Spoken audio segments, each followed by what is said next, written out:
My name is Evelyn May Whitmore, and I am 84 years old. For most of my life, people in our quiet Ohio town believed I was simply the widow of a kind carpenter, a woman who lived quietly in a white house with peeling shutters and a porch swing that creaked when the wind blew. But what they didn't know, what no one dared to ask, was why I had disappeared for 12 long years in the middle of my life. It was my granddaughter, Lila, who stumbled upon it first. She had been helping me clear out the old farmhouse after my hip surgery. Dust coated everything, and the smell of cedar and mildew hung in the air. She pulled at a section of the wall paneling in the upstairs bedroom, where the paint was chipped and curling like dry skin. The wood loosened, and behind it, she found a leather-bound book wedged between the studs. Her voice trembled as she called out, "Grandma, what's this?" The moment I saw the diary, its cover cracked, its edges frayed, I felt my chest tighten. My hands shook as I reached for it. That diary was mine. I had written every word in those pages during the years I was gone, the years no one dared question. Lila's brown eyes searched mine with confusion. "Grandma, you vanished all that time. Everyone just said you went to live with distant relatives. But this looks like the truth." I pressed the book against my chest, the smell of old ink and paper pulling me backward into a storm of memories I had locked away for decades. I thought I had buried it all, the betrayal, the shame, the night I fled. But the diary, it threatened to expose the one secret I had carried my entire life. And as Lila begged me to explain, I knew I couldn't run from it any longer. The truth about the man who destroyed me, and the reason I disappeared, was waiting inside those pages. I sat down slowly in the rocking chair, the diary heavy in my lap. My fingers hovered over the cover, afraid to open it, afraid of dragging us both into the darkness I had worked so hard to keep hidden. But when I finally cracked it open, the first line on the page made my heart stop cold. And that was the moment I realized my family never truly knew me at all. The words blurred as I stared at the diary's first page. Lila leaned close, her hand resting gently on mine, as if she knew the weight of what I was about to say.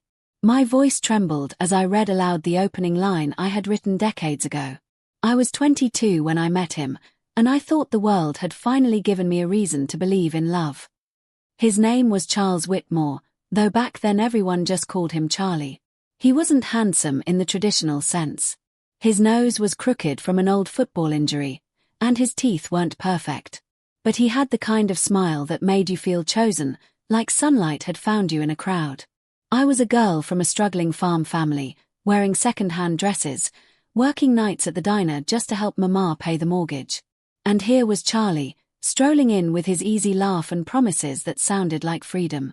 He ordered coffee every night for a week, just so he could sit in my section. He told me I had eyes that carried whole summers in them. I remember blushing so hard I nearly spilled a tray of pie slices. He noticed everything about me, the way my hair curled in the humidity, the crack in my shoe sole, even the way I bit my lip when I was nervous. He made me feel seen, and in those days, being seen felt like the same thing as being loved. Within a year, we were married. Small church wedding, cheap white dress, daisies in a mason jar. I thought it was the beginning of forever. He worked as a carpenter, strong hands smelling of sawdust, and I became a housewife. We dreamed of building a life together, kids running in the yard, Sunday dinners, a porch where we'd grow old together. But here's the truth I never told anyone back then. The first shadow appeared on our wedding night. Charlie drank too much. He laughed too loudly, danced too roughly, and when he whispered promises in my ear, I could smell the whiskey on his breath. "Don't worry, Evie," he said, "I'll take care of you." But his grip on my arm that night was just a little too tight. His kiss was just a little too hungry. I told myself it was nothing. I told myself this was love. And for a while, it was almost perfect. Almost. But that night planted a seed, and over time, that seed grew into something poisonous, something that would one day drive me to disappear for 12 years.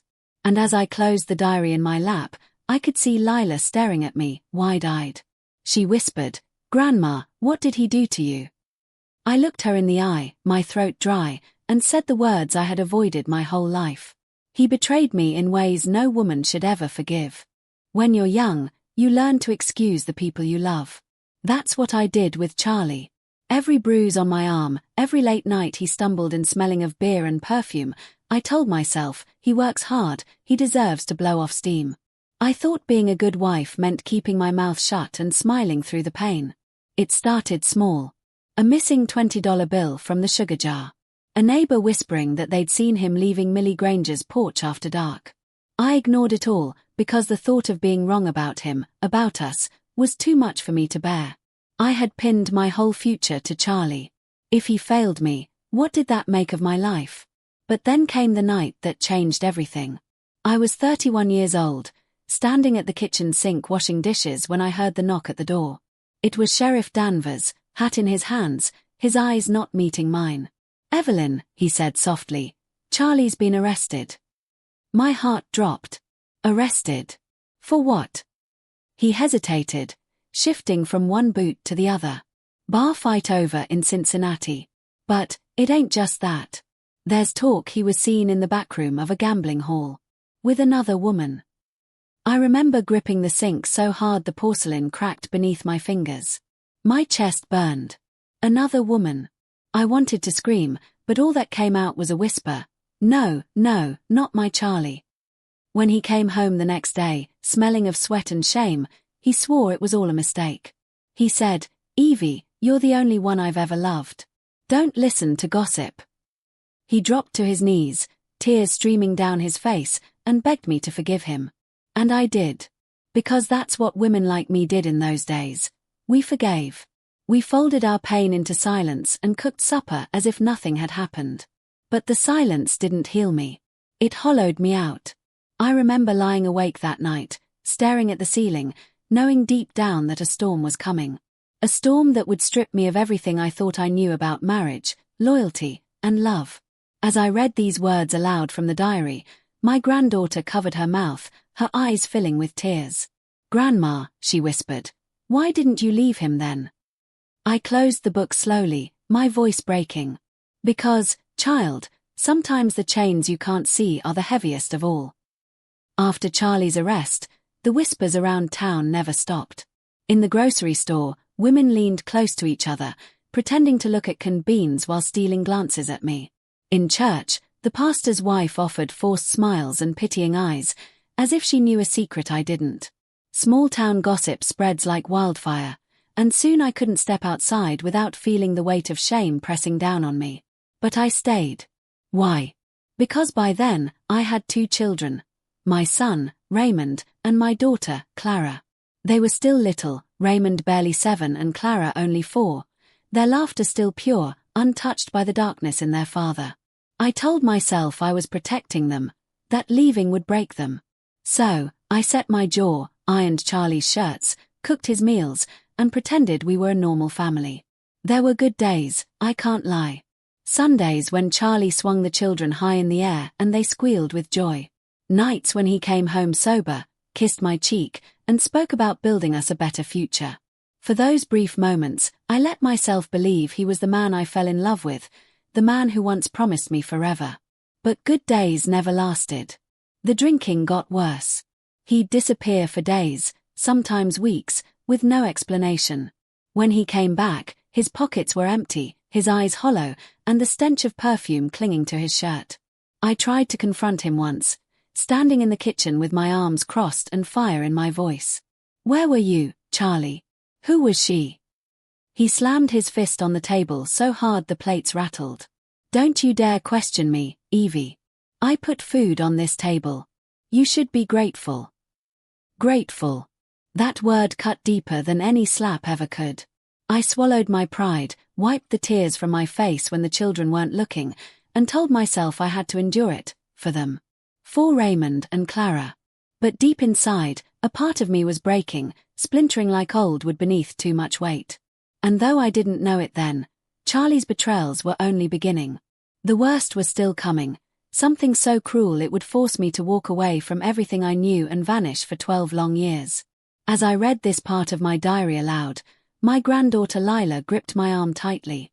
Her voice cracked as she whispered, "Grandma, what did he do that was worse than this?" I stared at the flickering lamp in the room, unable to meet her eyes. "Child," I said softly, "some wounds aren't made by fists or lies. Some wounds cut deep. By the time Raymond was a teenager and Clara was in middle school, I had grown used to living with half a husband. Charlie's body came home, but his heart and soul belonged somewhere else. I tried to keep the house stitched together with Sunday dinners, clean linens, and warm smiles, but the threads were wearing thin. One rainy evening, I went to fetch laundry from the back porch when I saw a letter sticking out of Charlie's coat pocket. The envelope was soft from handling, the ink smudged by fingerprints. At first, I thought it was a bill. But when I opened it, my knees buckled beneath me. "Charlie, I'm tired of waiting for you to leave her. You promised me a life. You promised me a home. Don't keep me hidden forever." It was signed with a name I knew all too well, Millie Granger, our neighbor, the same woman whose porch he used to help fix late at night. I pressed the letter against my chest, my heartbeat pounding in my ears. My whole world tilted sideways. All those nights I had cried alone, all those lies he had whispered, all the sacrifices I had made to keep our family intact, wasted. He hadn't just betrayed me. He had humiliated me in front of the entire town. When I confronted him, I remember the storm outside rattling the windows as if the heavens themselves were furious. I stood in the kitchen, the letter shaking in my hand. "Tell me it's not true, Charlie. Tell me you're not leaving us for her." He didn't flinch. He didn't apologize. He just stared at me with cold eyes I barely recognized and said, "Evie, I don't love you anymore. I never did, not the way I should. Millie makes me feel alive. You're just safe." Safe. The word crushed me. I wanted to scream, to claw at him, to beg him to remember the years we had built, the children we had raised. But instead, I felt myself go still, like a pond freezing in winter. Something inside me broke that night. Not just my marriage, not just my trust, but my very sense of who I was. And then came the cruelest blow of all. He looked me dead in the eye and said, "I've already made arrangements, Evie. If you don't leave, I will. And when I do, you'll get nothing. Not the house. Not the land. Nothing." As I read these words aloud to Lila, her tears spilled freely, her hand clutching mine so tight I thought she'd never let go. "Grandma," she whispered, her voice trembling, "is that when you left? Is that when you disappeared?" I closed the diary slowly, my voice breaking. "No, child. That was only the beginning. What he did next, that's what forced me to vanish." After Charlie admitted his affair, I thought the worst had already happened. I was wrong. His betrayal still had teeth, and it bit deeper than I could ever imagine. A month after that night, I noticed the mail piling up in the kitchen drawer, envelopes I hadn't opened because I was too afraid of what they might hold. When I finally tore one open, my hands went numb. Foreclosure papers. Our home, the only safe place for Raymond, Clara, and me, was slipping through my fingers. I stormed into the shed where Charlie was pretending to fix a chair. "What have you done, Charlie? What is this?" I shoved the paper in his face. He didn't even look ashamed. "I had debts," he muttered. "The gambling, it caught up with me. I signed the house over to pay what I owed." I staggered back as if he'd slapped me. You gave away our home." "Our home?" He laughed, bitter and mean. "It was never yours, Evie.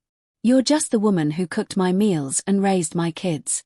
You don't own a damn thing." His words cut deeper than any knife. But the final blow came a week later, when I found out the truth, not from Charlie, but from the sheriff again. My children were standing in the yard, their faces pale as he handed me the papers. Charlie hadn't just gambled away the house. He had put the deed in Millie Granger's name. Our neighbor. His mistress.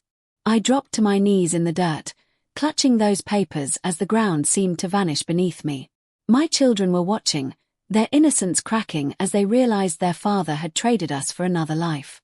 That night, I packed a small suitcase. A dress, a pair of shoes, the photograph of my children when they were babies.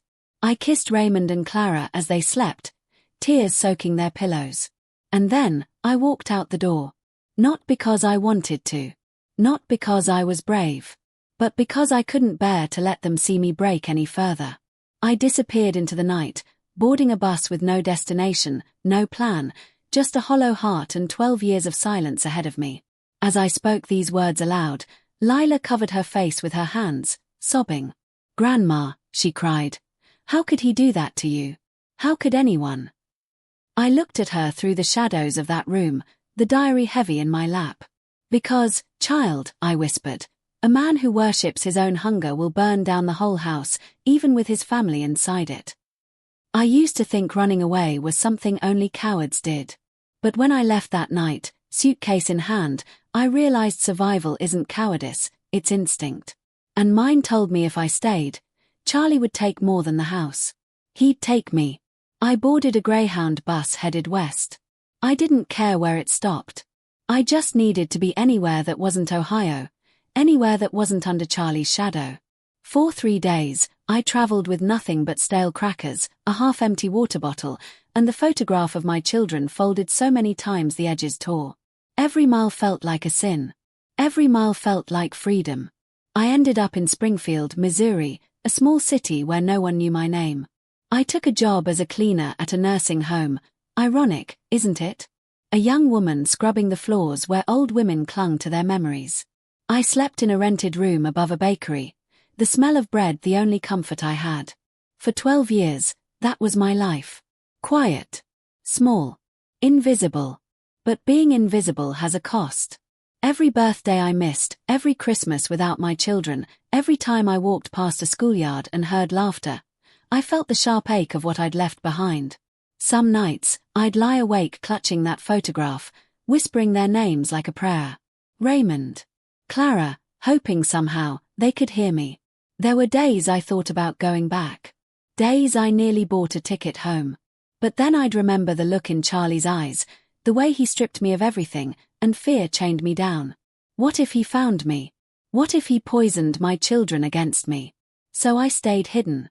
Until one winter's morning, 12 years after I vanished, I walked into the bakery below my rented room and saw something that made my heart stop. On the front page of the newspaper, there it was, Charlie Whitmore, dead at 53. I stood frozen, staring at the ink until the letters blurred. The man who ruined me, the man I once loved, was gone. And suddenly, the walls I had built around my heart began to crack. That night, I packed my suitcase again. Only this time, I wasn't running away. I was going home. As I finished reading this chapter of the diary aloud, Lila's breath caught. "So that's when you came back, Grandma? After he died?" I nodded slowly, closing my eyes against the tide of memories. "Yes, child." But coming back wasn't the end of the story. It was only the beginning of a whole new reckoning. The day I stepped back into Ohio, the air felt heavier, as though the whole town was holding its breath, waiting to see what I'd become. The bus dropped me off on Main Street, where the storefronts hadn't changed. Same hardware store, same diner, same faces peering out from behind curtains. Except now, they looked at me not with curiosity, but with judgment. Word spreads fast in small towns. "Evelyn Whitmore's back," I heard whispered as I walked down the cracked sidewalk. To them, I was the woman who abandoned her children. They didn't know the truth. They didn't care to. But I didn't come home for them. I came home for Raymond and Clara. I walked up to the house that used to be mine, the white one with the peeling shutters, the porch swing that still creaked in the wind. Except it wasn't mine anymore. It was Millie Granger's. Lace curtains fluttered in the window where I once hung quilts, and flower pots sat neatly on the porch I used to scrub on my hands and knees.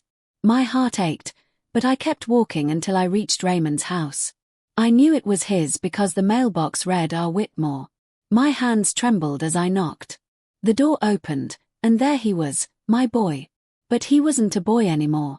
He was a man in his 20s, tall, broad-shouldered, his face hard in a way that reminded me of his father. For a moment, I couldn't breathe. I whispered, "Raymond, it's me. Mama." His jaw clenched, his eyes narrowing like I was a ghost. "You don't get to call yourself that," he said coldly. "You left us." Those 3 words, "you left us," stabbed deeper than any knife. I tried to explain, tried to tell him about the betrayal, about the night I lost everything, but he turned his back and slammed the door. I stood on that porch shaking, my heart breaking all over again. When I found Clara, it wasn't much better. She was in her teens when I left, but now she was a grown woman, married with a baby on her hip. Her eyes softened when she saw me, but there was distance there too, like she was staring at a stranger. "Mama," she whispered, but the word cracked in her throat. "Why didn't you take us with you?" And I had no answer. None that would heal the wound I left behind. That night, I rented a room in the back of a widow's boarding house, lying awake with the sounds of the town echoing outside. I had come home, but I wasn't welcome. Not by the town, not by Raymond, not even by my own daughter. And in the silence of that room, I realized something terrible. Charlie may have died, but his shadow was still alive. It was a Sunday afternoon when I finally gathered the courage to face her. Millie Granger. The name alone used to sour my stomach. For years, she had been the shadow in my marriage, the whisper in my children's ears, the reason I woke in the night clutching an empty side of the bed. Now, she was the woman living in the house that once belonged to me. I stood at the edge of the porch for a long time, staring at the lace curtains fluttering in the window. I could smell roses from the flower pots, neat and orderly, like everything about her. With every step closer, my legs trembled, but my anger kept me moving. When she opened the door, time seemed to stop. Millie hadn't aged the way I had. Her hair was still rich chestnut, her lips painted red like she had just stepped out of a beauty parlor. She looked me up and down with a smirk, as though she'd been expecting me. "Well," she said, leaning against the frame, "look who the cat dragged in." My throat tightened, but I forced the words out. "You're living in my house." Her smile widened. "Correction, dear. It's my house now. Charlie made sure of that before he passed." She said his name like a victory, not a man who destroyed 2 families. I wanted to claw the smugness off her face, but instead I stood tall, my voice steady. "You stole everything from me. My home. My husband. Even my children." She tilted her head, pretending to think. "Stole? No, Evelyn. You gave it all away when you walked out. You left them. I stayed." Her words sliced through me like a blade. For a moment, I couldn't breathe. But then, something inside me shifted. I realized I didn't come here to beg or to fight. I came here to reclaim something she could never touch. "Millie," I said, my voice low and sharp, "you may have my house. You may have had my husband. But you will never have my soul. And one day, my children will see the truth. They'll know what you and Charlie really were." Her smirk faltered then, just for a second, and that was enough. I turned and walked away, my back straight, my heart pounding. For the first time in years, I felt power stirring inside me. That night, I returned to the boarding house and wrote in my diary, "I may have lost the battle, but the war is not over. I will win back my family. Not with anger. With truth." As I read those words aloud to Lila in the present, her eyes shone. "Grandma," she whispered, "did you?" I closed the diary, my voice steady but heavy. "Child, that's what the last chapter is for." The day of Charlie's funeral, the whole town gathered. The church smelled of lilies and dust, and whispers floated through the pews like smoke. Everyone wanted to see who would show their face: Millie Granger, sitting proud in the front row, and me, the wife who had vanished for 12 long years. I sat in the back, my black veil hiding my tears, my hands clenched around the diary. It wasn't grief for Charlie that moved me. I had buried my love for him long ago. No, it was grief for the years stolen from me, for the children who had grown up without me, for the woman I once was and could never be again.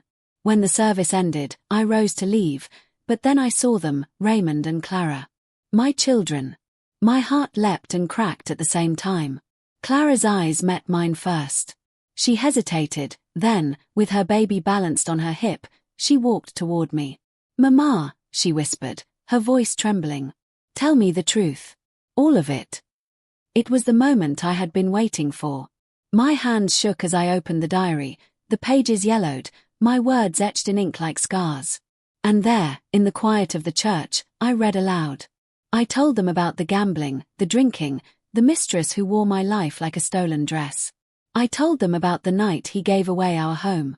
I told them about the chains I couldn't break, until the only choice I had left was to run. When I finished, silence filled the room. For a heartbeat, I feared they would turn their backs again. But Clara's eyes brimmed with tears. She set her baby down gently and wrapped her arms around me. "You didn't leave us, Mama," she whispered. "He drove you away." Raymond stood apart, his jaw tight, his fists clenched. For a long moment, he stared at me, his eyes burning with all the years of hurt. Then, slowly, his face softened. He stepped forward, his voice low. "I hated you for so long," he said. "But now I hate him more." And just like that, the wall between us began to crumble. Behind us, I could hear Millie's sharp intake of breath. She had lost. For all her smirks and roses and lace curtains, she had no power over what truly mattered: blood, truth, love. That night, I wrote my final words in the diary. Secrets buried in walls have a way of clawing themselves back to light. Betrayal may break a woman, but truth can make her whole again. As I closed the book, Lila wiped her eyes, her voice steady. "Grandma, I'll never forget this. I'll make sure no one forgets." And for the first time in decades, I felt peace. Not because the pain was gone, it never would be, but because my story was no longer a secret hidden in a wall. It was alive. It was mine. And it would outlive us all.